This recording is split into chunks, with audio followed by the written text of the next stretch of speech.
ready to go. Okay. A warm welcome, everyone, to our eHealth Learning Podcast, a space where we encourage the sharing of knowledge and the support that brings. Thank you all for joining me today. Today, I'm talking with my guest, Lorraine Chamberlain, shamanic healer, massage and aromatherapist, and yoga teacher. Today, we're going to be discussing shamanic practice and maybe focusing on the healing energy of plants through that lens. If you have any questions for Lorraine as the conversation arises, do put them in the chat box and we will make some time at the end of the session to answer them. So a warm welcome, everyone. Welcome, Lorraine. Thank you so much for joining us today. How are you? Thank you for the invite, Natalie. I really appreciate being here, and yeah, I'm good and well, and yeah, open to see what arises in this talk and yeah, what it brings forward. Oh, fantastic. Whereabouts are you? So I'm based in Devon, near Totnes, just outside of Totnes, where there's quite a lot of different healing modalities and different healing practices, and a place where shamanic healing and working with plant spirits is it's a place where it's kind of the culture here is quite open to different practices, and so fortunately it's a good place to live when you're kind of engaging in more unusual subjects. Yeah. So in relation to the country, is that west? Are you in Yeah. the west? Southwest Devon, Devon, Okay. Totnes, yeah. Lovely, lovely, lovely. Oh, fantastic. So, sort of to begin the conversation, I'd just really like to know about you and how got into shamanic practice, and yeah, yeah, kind of contextualizing it for our listeners and yeah, giving it a place really, which because I think it does have a place in our culture. Yeah, so if you wouldn't mind just sort of elaborating a little bit on that, that'd be great. So I guess I've always been quite drawn to different cultures and the different practices, different sort of medicine practices within different cultures. I, I was fortunate enough to travel quite extensively in my sort of late teens and 20s, and travel to quite a few countries where there are um, indigenous societies which are quite steeped with old traditional healing methods, which you would call sort of shamanic, which would be now called as sort of shamanic healing practices. And so kind of I didn't kind of sort of step into it sort of fully at those sort of young ages, but I've always kind of sort of, it's always sort of been held around in my bubble, so to speak, the interest and the intrigue in these traditional ways of medicine, and kind of witnessing traditional healers and the incredible wealth of experience, the incredible wealth of seemingly knowledge of our connection into nature and what nature brings forward. So from there, if I look back at my lifetime has been very much engaging in healing practices. I trained as a nurse, trained as a yoga teacher, trained as a sort of spiritual healer. And then that's kind of evolved over time as I studied herbalism. And the herbalism kind of met with the spiritual healing, and that what came about was a way of bringing plants and plant spirits in my healing practice. And then I wanted to kind of evolve a little bit more with that practice. And then I went into a shamanic training, and I trained with a school called Northern Drum for 7 years and have been assisting with them for the last 3 years. So, and prior to that, I've studied African shamanism, African medicine, and kind of different ways with different teachers. And the more I've learned, I think it feels like the less I know. It's such a broad subject. It's so huge. And just to say to the listeners, and that's shamanic healing, it's an age-old practice, which is one of the sort of core threads of the spiritual traditions of shamanism, but central to the practice of shamanism is the belief that all of nature is alive and holds life force and therefore holds spirit. So it's that sort of understanding that everything within nature and the natural world is of spirit, including ourselves and plants and animals, but it would be extended further into the elements and the stones and the minerals. So it's a very sort of broad subject of the belief in spirit, and that we're all connected as part of a whole. Yeah, beautiful. Because I think, maybe part of the wounding in our culture is that we don't have access to that, and there's a kind of longing for more. The way our society is kind of is set really removes us more and more from contact with nature and the rhythms that arrive around nature, and seeing where our rhythms kind of fit in to nature, whether that be a lunar or whether it be the calendar or the seasons. You know, this kind of grasping for somewhere to be, a place in, there's an emptiness it feels. I mean, I'm just talking for myself really, because I know that when I'm in nature, I'm feeling something else. I'm feeling and I'm breathing, and yeah, it's excuse me. Yeah, there's definitely a leaning, isn't there, towards kind of finding ourselves in nature and then also trying to receive healing from nature. Yeah. And I think from a shamanic perspective, nature and all aspects of nature it's full of source energy. It resources us. So when we go out into nature, it helps just to walk in nature. It helps to renew, helps to regenerate our energy, helps to renew our own nature. And part of that is the tapping into the source energy that's there. And the source energy it's a part, it flows in everything, and everything that is alive and everything that is within the natural world. And we can tap into that source energy to replenish us, to bring us energy, to bring us sort of good health, good well-being. So if we're in living a life where we're quite separate from nature, we're not being sourced, we're not being resourced, and it's then quite difficult to sort of be in our full health and vitality when we haven't got that sort of outside connection. And it doesn't need to take that much in each of our lives. It's just that recognition that we are part of the whole, that we are part of the interconnection of life and of nature. So that when we, a walk in nature can bring us that connection, or sitting in the garden and listening to the bird song, or sitting under the night sky of the stars, or going for a night walk, or skinny dipping in the sea, whatever it is, that sense of connecting to nature in whatever way it is, even if it's just breathing in the fresh air, it sources us, brings us energy.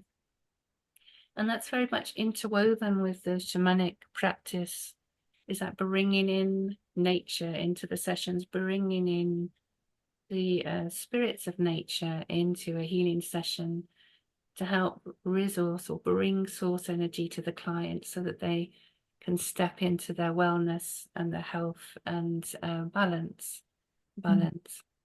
Yeah. And for myself, when I booked in with you, I was I was interested to see why I was drawn to needing a shamanic healing, because it wasn't something that I was necessarily, I didn't have any knowledge of it, but I knew I had something that I was so stuck, I couldn't kind of explain it. And I've, practiced there all sorts of different therapies to help me with my process of healing. And though coming to a shamanic healing, it was kind of like also a chance to really visit what was going on in my lineage, because I had this sort of burning feeling that it was not only my healing that needed to happen, but I was also healing a line in a family line. It's like, this can't all be my stuff. This has got to, it felt so burdensome and quite heavy. And, it felt like that, yeah, you were the shamanic process seemed to be the only place I could bring that. I didn't know what else to do. And actually, it's been revelatory for me. So I'd like to maybe ask you a little bit about that, about how, why people would come and what they're bringing. So there are many different methods of shamanic healing, and generally shamanic healing is one of two things. One is clearing exercises, clearing what is not serving a person, what is maybe draining a person's energy or causing disharmony in their well-being. And that's way of clearing the energy field. So that could be heavy energies that someone's carrying, or it could be often referred to in shamanic healing as intrusions. And that can either be kind of words or actions directed towards someone that kind of gets lodged in the energy makeup of somebody, that after a while begins to fester and can cause physical discomfort, but also can cause emotional or mental disharmony. And so one method in shamanism is to clear the intrusion, or to clear the heavy energy that's sitting in the energy field of a client. And the other is to bring in aspects that get lost on the way. So that could be our power, and our power, it could be when often we can give our power away. It's very common in our society, in our culture, or power can be taken. And it can also be parts of us that we lose on the way, parts of our soul pieces that we lose on the way.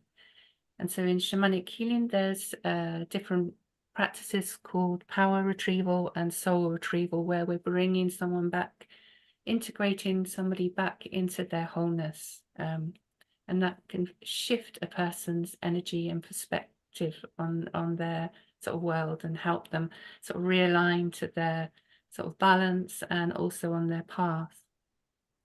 But there's also the practice of ancestral healing, which I think you're referring to, and we can often, we can carry ancestral patterns that run down the family line, and they can run down for generally thought to be seven generations, and these patterns, they kind of sit in our energy field as well, and they can feel, as you say, like burdens. They're there, but they're not us. It's something that we carry in our energy field, and something that we can choose to clear, so that that pattern doesn't continue to our descendants and further on down the family line. And so that's, so it's the different sort of approaches to shamanic healing, and then there are many others as well. In that there's also shamanic journey, and some clients often come because they're wanting to seek information or guidance on a particular area in their lives that they need direction with. So way of practicing a shamanic journey. And by journeying, you're kind of entering the different spirit realms of which you can access information or guidance to help support somebody. So somebody could come for shamanic healing for so many different reasons. But generally, the practice of shamanic healing is a way of restoring the spiritual aspects of physical or emotional or psychological health. And it could be sort of manifested in sort of many different ways. So in short, it's the energetics of a person's being that is helped by shamanic healing. Yeah, amazing. Because I think you know, when you have one of those healings, you discover things you didn't even know you were carrying. There's something, you know, there's this information that's sitting there, you know, and the way that it's read and then the information given back to you, you know, really can be a transformative act, can't it? So you sort of go, oh, right, that's what that is. Ah, you know, because there would, you know, in my life, there would be no other way that I could reference that. You know, I would have no idea that, you know, I'd left a bit of my soul back when I was 20, you know. It's like I could feel it. I could say there's something in me that is underdeveloped and I don't really understand what that is, but I keep acting out as though I'm, you know, this age or that age, but I wouldn't have the imagery or the symbolism to be able to interpret it. And you know, yeah, I just found that the shamanic way can really help you to join those dots together, and time kind of disappears. So you're healing over, you know, like you say, generations, and 7 is quite a lot, isn't it? Yeah. Yeah. Yeah, and with so with shamanic healing, you know, when you're working as a shamanic practitioner, you're building relationship with spirit beings and spirit allies or spirit guides or guardians, and you're building those relationships over time. And so when we have there's a structure within the shamanic healing and many different healing aspects or structures, different methods of healing. But when the healing begins, it's becoming a for the shamanic practitioner, you're putting yourself aside as much as possible, because often during the beginning of a healing, I don't know what's going to come through or what healing is needed necessarily at the beginning of the session. So it's very much kind of leaning back into the arms of, it could be ancestors or it could be other guides, to ask them to come through and direct the healing session.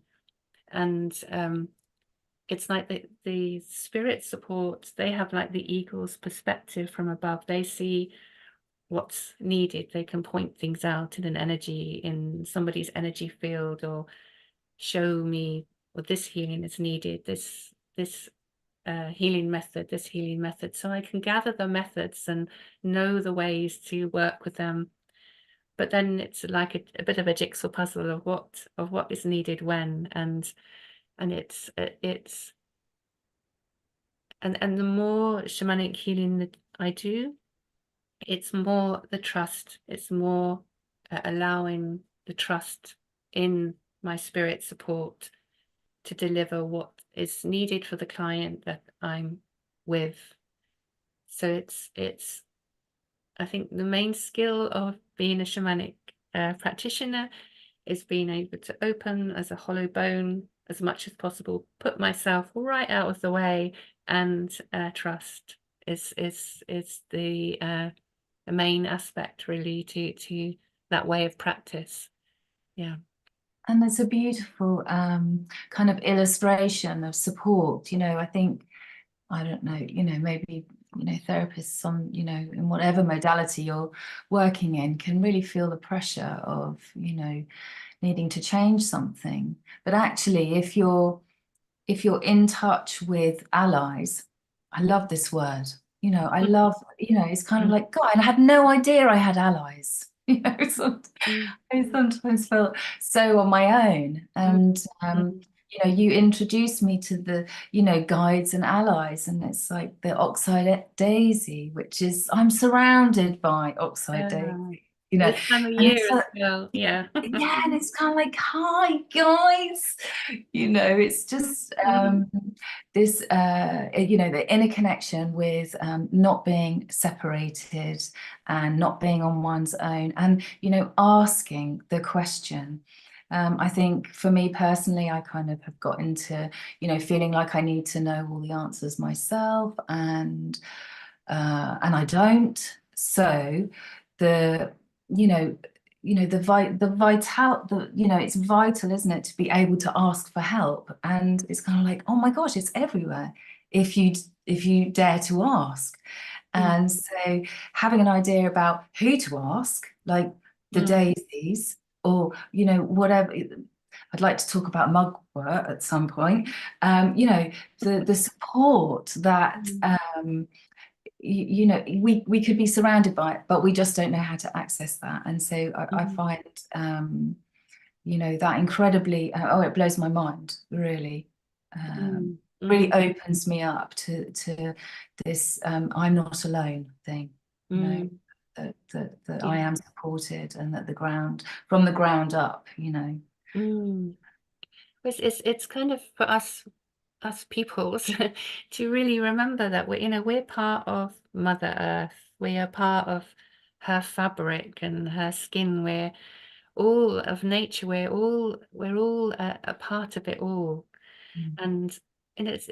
But it's in our modern world, as you've said, it's so easy to feel separate. But you know, it each and every one of us, we have spirit allies. I'm going to use that word, spirit allies. They're there for everyone, and our ancestors are there. And we all have ancestors that love and care for us. And they, in some traditional beliefs, it's the belief that they're just a skin thickness away from us at all times, so that we can, all of us can lean back into that support that we have.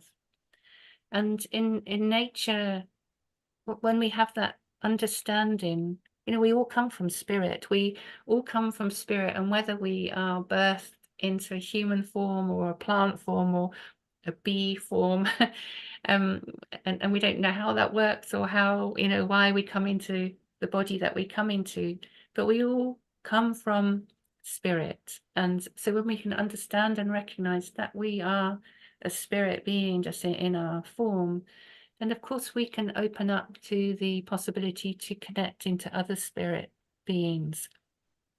And that can be by, you know, sitting in our garden, or sitting in a park, or going for a walk. And with the plants, we can sit and be with a plant and connect to its beauty. You know, a plant form shows up its beauty in every way. It's a flowering form, you know, and at this time of year now, everything is in its absolute optimal profusion. It's time, it's the flowering time. And so it opens up this beauty, it opens up its smell. So plants on the whole are very giving to us. And generally from my perspective and my practice, plants do want to help people. The majority, not all plants, but the majority of plants do want to help us humans. They don't necessarily see us as humans. They see us as another life force, like another animal or another being, another spirit being. And that and they may see us also as potential caretakers to the earth, which we, each and every one of us, can become. Because we move around, then plants can see us more as the caretakers because we move. But many plants do want to see us well. And when we connect in with plants, when we sit with plants and be with plants, or we go for a walk and a particular plant draws our attention, which can happen, we can sense when we really truly sit and we come into a place of stillness, if we can ground ourselves and center ourselves and open our hearts to plants, we there is that opening. There's a sense of opening, there's a sense of connection, but it's giving ourselves time in which to do that. It's hard for us human ones, particularly in the modern world we live and the pressures that we have, to come in a place of stillness. And plants, from my perspective, they really bring a quality of abiding love. And they connect to us via our hearts. They connect to us via our emotions. So we feel their presence, their connection by way of our emotions.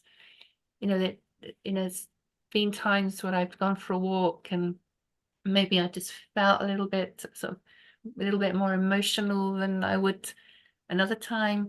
And particularly in that sort of state of being, you could walk past a plant and just almost kind of stop in your walk, that you feel that this plant connects to you, and that you stop, and then when you stop and you listen, then communication can happen. And I know that's quite a sort of a stretch of many people's imaginations, but when we really recognize that we're a spirit being connecting to another spirit being, then that kind of opens the possibility then of communication. It's just that we speak a different language to the plants, and that language is by way of the heart and by way of emotion, which we can open and tap into. Yeah. Wow. I mean, it's beautiful, isn't it? On a very simplistic level, one thing that people love to do is give each other flowers. And so, there's more going on there, huh? So, and the same when we go and visit our dead, we like to leave flowers. There's something, isn't there? We like to kind of make gardens all the time in whichever scenario we're in. There's something quite innate, I think, in that potentially, isn't there?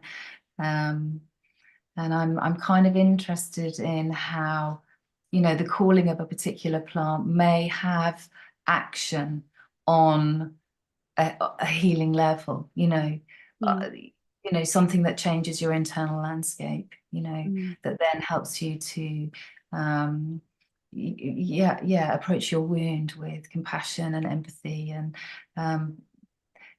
could you say a little bit more maybe about how we go from the external to the internal? Is that question? Yeah. I'll work with it. Thank you. So I think with sort of the flowers, of giving flowers, flowers, even when a plant is cut and as in a bunch of flowers, they're still alive, and they hold a vibrational energy. So they hold a vibrational energy. So when we get a bunch of flowers and we put them in the water, and of course they smell and they look beautiful, but they'll still hold life, and they'll still hold an energy, a vibration. And that vibration really makes us feel good and feel well. And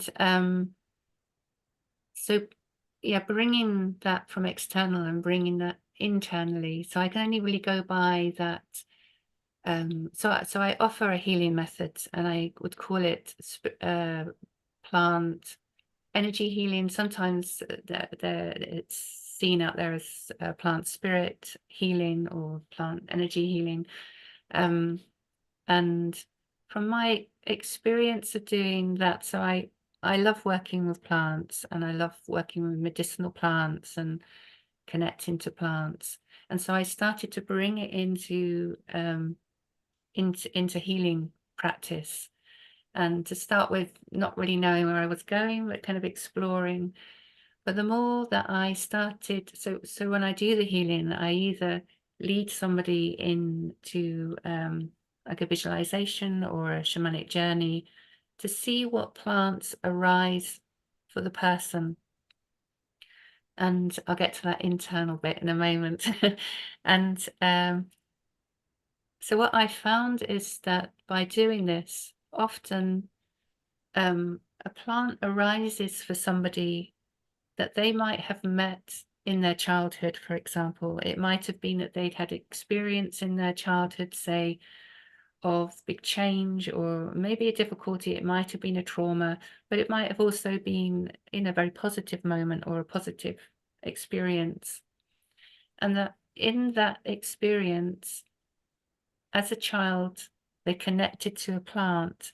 Usually, as an adult, they would see that as unconscious and wouldn't have remembered that incident.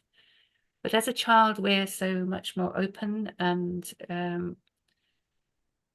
responsive to nature and all that's around us. So we make contact, we communicate, we talk to things when we're young. We connect to them.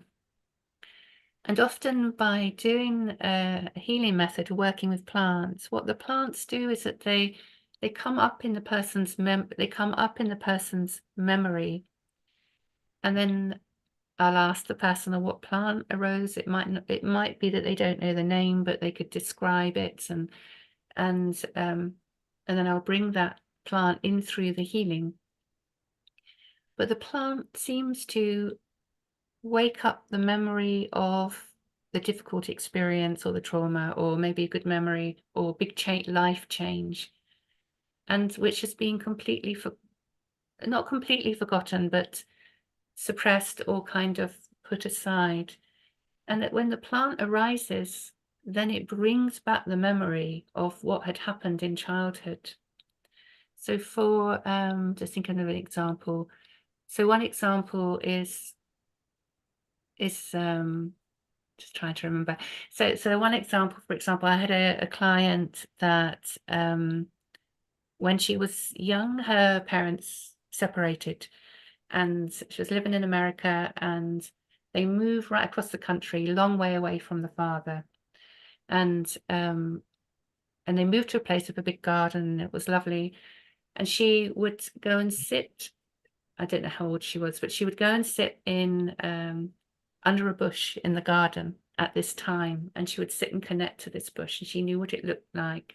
So in the healing practice, this particular flowering bush came to mind, which she had completely forgotten about. And she thought as an adult that her parents' separation, divorce, didn't have any effect on her at all. But by going back in, by this plant coming up for her in the healing session, it brought back all the memories of that time, and actually how sad she was at that time, and how she would sit under this flowering bush for companionship, for solace, really. And that, so that plant somehow had been in her, you could say, was a spirit being or an ally that stayed with her, that was present with her, or in her energy field, or had a cord of connection with her. So that in conscious mind as an adult, she had no idea that that plant being was, if you like, in her internal makeup, in connection with her. So it wasn't by kind of dropping into a deeper state by journeying and visualization that she was able to access that information, because that plant was still with her, still connected with her. And that brought the memory, and that brought the emotional release of that difficult time. So the plant brought her, in my mind, the healing that was needed to move forward. So for me, that's where I feel plants meet us internally on an emotional level, and that they connect into us times, particularly at times in childhood when we have an emotional moment. But it can also be as an adult, and it can be in a moment of trauma or whatever that kind of locks in place and kind of gets buried in us as trauma does, and in our sort of body, in our system. But I find that the plants, they do find ways to kind of unravel that and awaken the memory of it. And it's only by awakening, from my experience, awakening the memory that allows the trauma or difficult experience, or it can also, has been joyful experiences that have been forgotten, arise and release. But it's that internal. So for me, the plants heal internally by way of our emotions. Yeah. Yeah, so I'm hearing it's you know, making a connection with something that's been forgotten. So it becomes like a bridge, you know, to that information, and that, you know, something that appears quite ordinary in our culture potentially, or a nothing, or something invisible because you see it all the time, becomes something very, very sacred.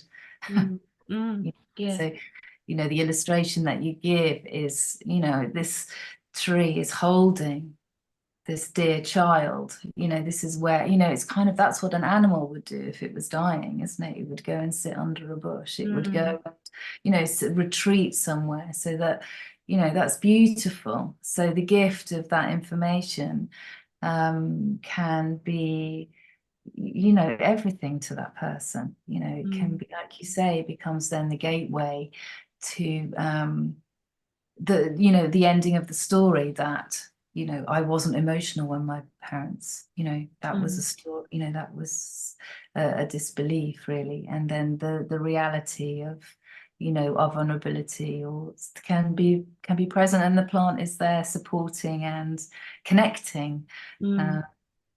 So, I mean, wow, thank you for sharing that, because that's really that makes me feel emotional. It's beautiful, Yeah. absolutely beautiful. Yeah, and then it gets me thinking about, you know, oh, I wonder, you know, I was like thinking then, oh, as a child sitting in the clover, desperately trying to find a four-leaf clover. I spent hours outside when I was a child, because you can be just on the ground, can't you, and in your own world. And so often it is the being on the floor with the nature that is comforting. Yeah. And, you know, mesmerizing, and your curiosity is pricked, and you just get lost in that, you know. And that's, Yeah. so you'll probably have a channel that opens to the red clover. It's you could see that again, from a shamanic perspective, we have, it's like we have energy cords that go out to the natural world around us and to other people. And so if there's on your way to, if somebody's walking on their way to work every day and they go past a mighty oak, for example, and even if it's just kind of admiring it or seeing it on a daily basis, there will be some link between that person and the oak by way of an energy cord. And that's the same with your clover, your red clover, so that there will be some connection to that clover. And so when that connection is there, that cord of connection doesn't necessarily, it doesn't go away. So if you were to sit in meditation or sit within the confines of your house, you could still bring that red clover in to your space. And when we've got cords of energy that connect us to the natural world, because we are all part of that connection, interconnection, those plant beings or animal beings can or also beings of the elements like the rivers or the seas, or they can feed us with information. Then if those energy cords exist, then the information can keep supporting us, can keep flowing along those cords of energy. So they feed us with information, with wisdom, with knowledge, with healing.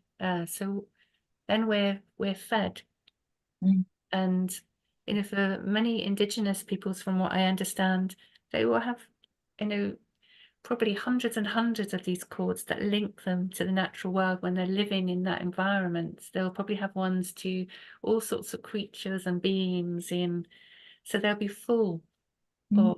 of this connection of spirit connection and information and resources, and the sourcing that I mentioned will be continually feeding them. So the more that we open up to nature, the more that brings us. We become fuller in ourselves. Yeah. And as you describe those chords, it's kind of making me thinking about must be how distant healing works, Yeah. because the sessions that we've had, I'm in Norfolk and I'm in the east and you're in the west, Mm, mm, and I mean the effects of that are remarkable. mm, Because I think distance healing is remarkable, and John Wilkes, he actually, there's a podcast on distance healing, but I think we kind of need to do more work there, because it's so powerful, mm, and if we're working with these chords, then it doesn't matter where we are in the world or where we are in the mm, globe, that scent healing and connection exists. It's real. It's mm, really real, and it's very powerful. mm. And that it's also outside when healing takes place, and I can only sort of say it from the shamanic healing perspective, but when we're doing a healing, it's kind of outside of time and space as well. So we can be anywhere in the world. And when we really see that world as interconnected and all part of the same fabric of Mother Earth, and see that as a web of life, we can just travel along that web. Uh, so what's central to shamanic practice is our intention. So the clearer that our intention, the clearer that our focus, then the more that the distant healing particularly can take place, because the intention is there. You're bringing in spirit that's doing the work, and it will be connecting into your higher self and your spirit support. So it all kind of takes place on a sort of a level of at the level of spirit as well. Mm. And it is fascinating, and yeah, it's amazing, and it stretches my mind, and and how Yeah. these things can happen, and it excites me, because there's just the possibility is incredible. Yeah. Yeah, and it's the possibility for me, it's the possibility in the stillness. So as the receiver, as the person, receiving, there's the being able to surrender wholly, completely to this active stillness. I don't know what it is. I don't know how, words are pretty rubbish when it comes to trying to describe energy, I think. But um, vast, being, you're kind of, I've experienced myself as being kind of vast, because I can just then be open to accepting all this love, all these riches that are being sent to me, and I feel that. And and then afterwards more stuff is happening, so the process that happens after the healing is also really important. Yeah. Because that feels like it just keeps going, Yes. and there's lots of light bulb moments, Mm, and behaviors that cause, I found myself taking this kind of ritualistic bath, or, doing things that are so out of my ordinary doing, beyond meditation, actually, because they become, I don't know, there's just this sudden need to do something, um, and then doing it anyway, even if you're not thinking about it. It just feels like there's a natural process that's happening, so that the work is kind of coming through you, and that's kind of like, whoa, okay. Yeah. And that's Yeah. also being very open as the receiver as well. When you're it makes a difference who you're giving healing to, and the person that's receiving the healing, that the more open that they are to the possibility, and the more that in trust that they are, it helps the healing to go deeper. Okay. Yeah. Yeah. I think there's lots of really good work that can be done there, and certainly in response to what's happening in Ukraine, what's happening, Mm. globally. Uh, yeah, that we can, as we can be sitting in our armchair, and the threads can just go out, can't they? We can connect. We can, think about people who are really suffering at the moment, and play our part. Mm. And by way of prayer, prayer is also on the same sort of way of distant healing. That's again that sort of intentional thought that we forward out. And so prayer becomes so powerful. It can become really powerful. It doesn't necessarily, it can be from all faiths, whatever faith. But prayer is the more that we can engage in intentional prayer to these areas of conflict in the world currently, it's not nothing. It really does, it really can bring something, and the more we can trust in that, the more that can help, because it's Yeah. kind of feeding in then with this goodness rather than feeding in with the fear and other aspects that we can become overwhelmed with when we watch the news and etc. I mean, it's good to know what's happening, but the more that we can feed into that, the good nature, the love, the support, peace, ultimately, Yeah. yeah, we can do that by way of prayer, and works exactly the same way as distant healing on the web of life, and calling in. That your red clover may grow on, or will grow on the banks of Ukraine, for example. So it's calling on those allies that can support all those Yeah. that live near those plants, or because plants can communicate and connecting with their own species. And so we can tap into that as well. And we can tap in certainly into other humans. In shamanic belief, there's like there's the greater consciousness of all humans, there's a greater consciousness of all plants and of all animals. And so we can certainly connect into the greater consciousness of all humans by way of prayer, but we can also tap into other forms of beings as well. Mm. And would you say that's where spirit connects us, because that's kind of where spirit lives, in that, isn't it? It's in the open-heartedness of the generosity that's, being imparted, the just how, suddenly there's an equanimity that appears. Nothing is better than anything else. And Mm. we are, experiencing the importance. We give that the same to the flower as we do to, our grandchildren, or, that there's a, spirit doesn't differentiate. There's no kind of, lower or higher. It's just, everything is really important.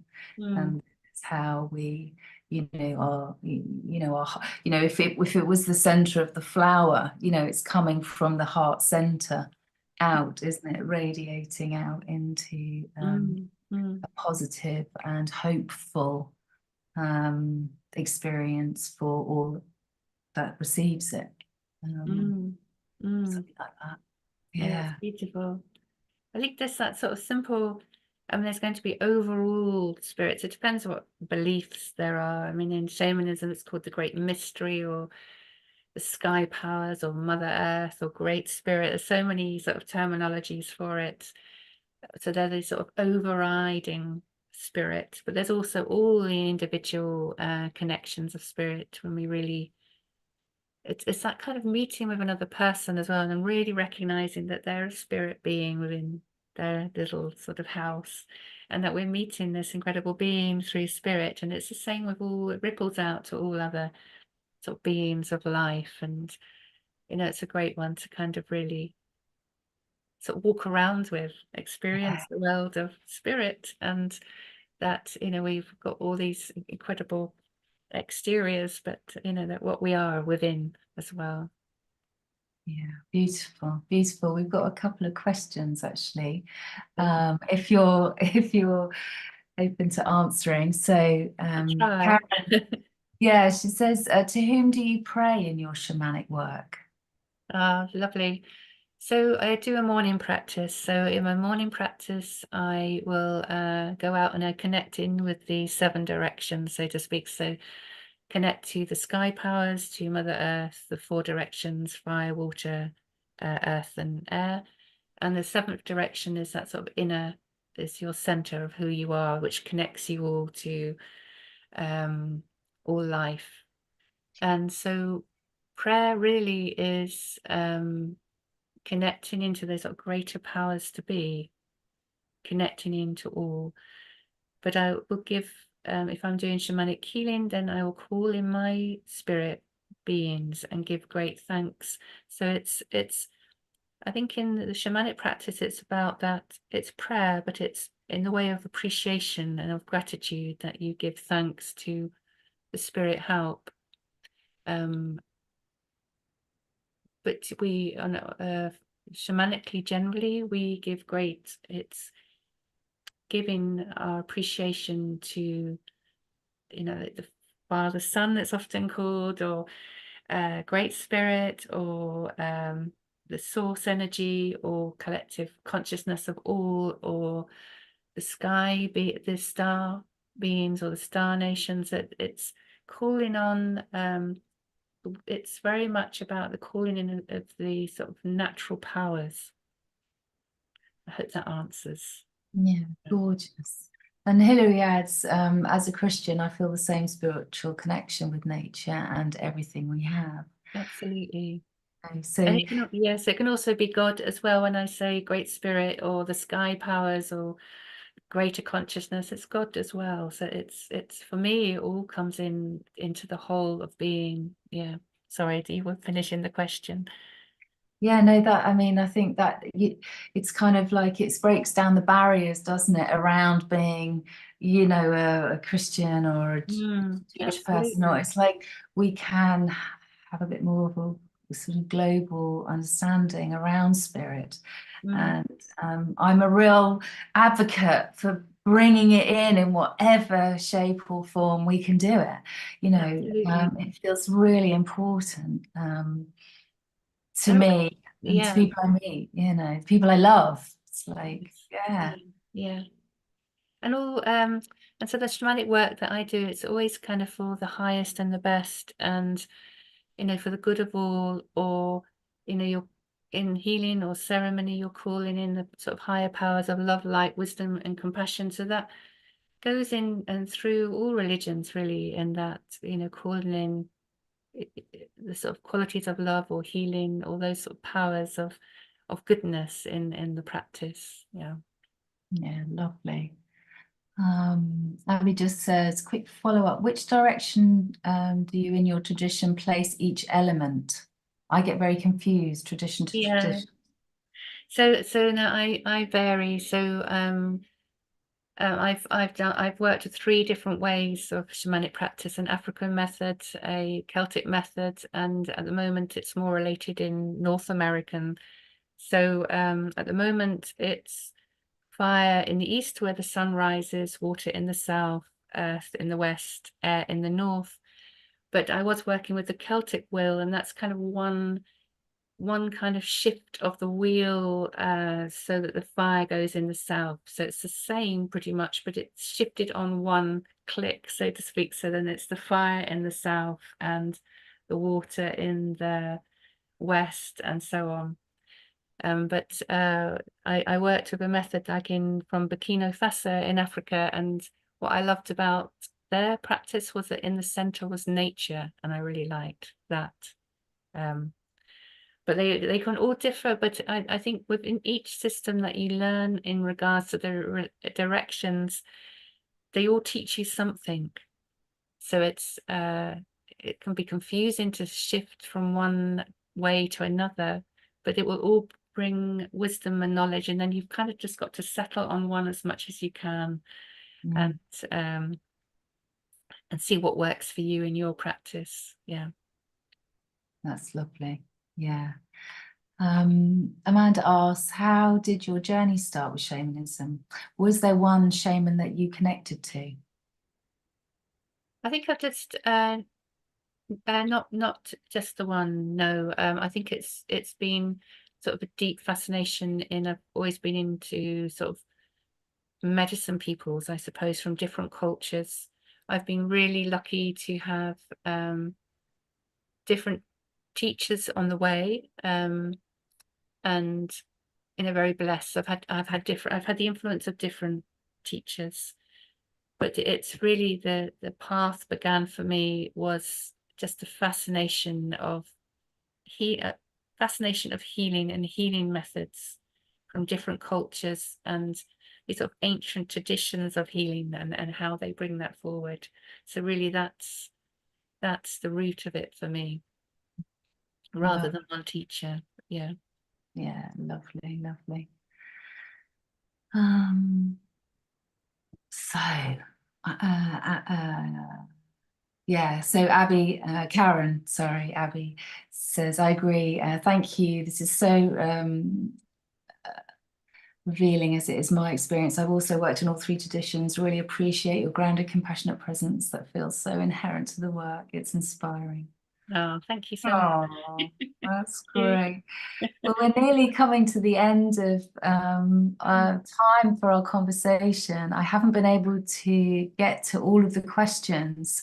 In the chat, we've put up your website. So if anyone wants to get hold of you, yeah, they can do that through those links. Is that okay? Very Yeah. welcome. I'm happy to answer any questions. Yeah. Oh, well, that would be amazing.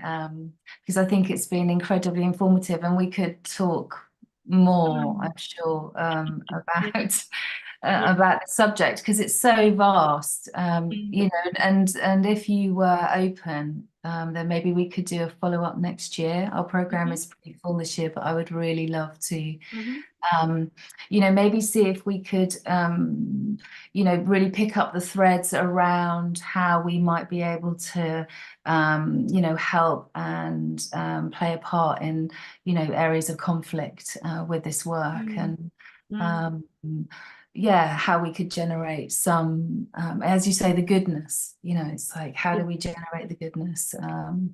And support for those people, and then, you know, that can just dribble down into a more micro level, you know, for individuals and for families as well.